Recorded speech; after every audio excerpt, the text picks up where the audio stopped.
ჯაზს რომ ჩარჩოები არ აქვს, ეს მსოფლიოში უკვე ყველა მსმენელმა იცის, თუმცა ქართული შემსრულებლები ამის დამტკიცებას ახალ თავისუფალ სივრცეში კიდევ ერთხელ შეეცდებიან. ჯაზის საზღვრებს გარეშე, ასე ქვია ახალ კლუბს თბილისში, რომლის გახსნამდე სულ რამდენიმე დღე რჩება. სამზადის და კვარტეტის რეპეტიციას გუშინ კულტურისა და ძეგლთა დაცვის მინისტრი ნიკა რურუა დაესწრო და მუსიკოსებს საჩუქარიც გადასცა. ნინო ლაშხიგი ამბობთ.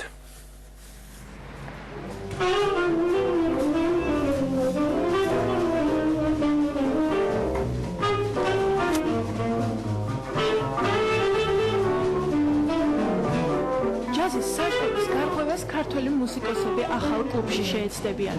გარღვევა იმ მოსაზრებებიდან დაიწყება, საიდანაც გაჩნდა შეხედულება, რომ ჯაზი ერთ-ერთი ყველაზე დახვეწილი და ინტელექტუალური რთული მუსიკალური ჟანრია, რომელიც მხოლოდ ერთეულებს თუ ესმით. ამისთვის კი აუცილებელია მას გემო ყველა ტიპის მსმენელმა გაუგოს. თბილისში 2 დღეში ახალი ჯაზ კლუბი გაიხსნება.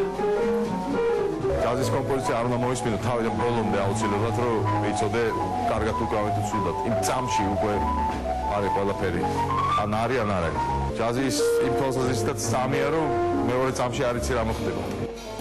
საქსაფონზე რეზო კიკნაძე, როიალთან ზურა რამიშვილი, კონტრაბასზე პავლე კვაჭაძე და დასარტყამ ინსტრუმენტებთან ზაზა ცერცვაძე. კვარტეტი მსმენელის წინაშე წარსდგება ყოველდღე ორშაბათის გარდა. მათთან სხვადასხვა მუსიკოსებიც ითანამშრომლებენ.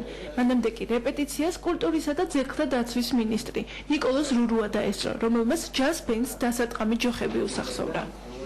ზუსტად ის ჯოხებია, იცოდა, არ იცოდა.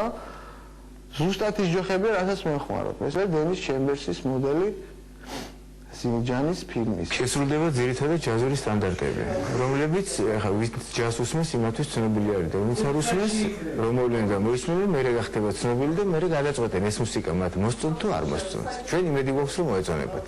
ეს მოთხოვნილება დიდი ხანია არსებობს, როგორც მუსიკოსებში, ასევე თქვენ როგორც ახსენეთ საზოგადოებაში, რომელსაც უყვარს ჯაზი და მინდა გითხრათ, რომ ყველა ჩამოსულმა აღნიშნა, რომ ძალიან სერიოზული მსმენელი ყავს საქართველოში ჯაზს, მთლიანად საქართველოში და კერძოდ კიდე თბილისში. კლუბის სივრცე, რომელსაც სულ მალე ამ სახელწოდებით გაიცნობენ ჯაზის საზღვრების გარეშე, მხოლოდ მუსიკალურ სფეროს არ დაეთმობა. სამომავლოდ მასტერ-კლასებს და მოწვეული თუ ადგილობრივი ჯაზმენების ჯემ სეიშენებს უმასპინძლებენ. კლუბის ხელმძღვანელი მერაბ ლორთქიფანიძე კულტურული ღონისძიების ეპიცენტრად ქცევისთვის ახალი სივრცის ათვისებას გეგმავს.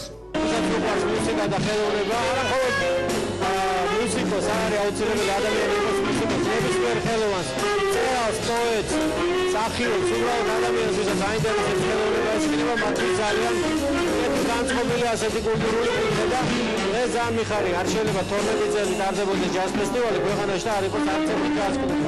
ეს არის ნოვატორი ხა, პირველი კინომძღელი და ამ მიმართულებით დარწმუნებული ვარ, ბევრი საინტერესო რამე გვეძებდება ჩვენს და მსმენელს. დღეს ჯაზს უკრავენ და სწავლობენ დედამიწის ყველა კუთხეში. ყველა მუსიკალურად მდიდარი ქვეყანა თითქოს ვალდებულია საკუთარი წვლილი შეიტანოს ჯაზის დახვეწასა და განვითარებაში. 29 აპრილს ოფიციალურად შეემატება ქართულ კულტურულ სფეროს ჯაზის ბუდე, ჯაზის საზღვრების გარეშე.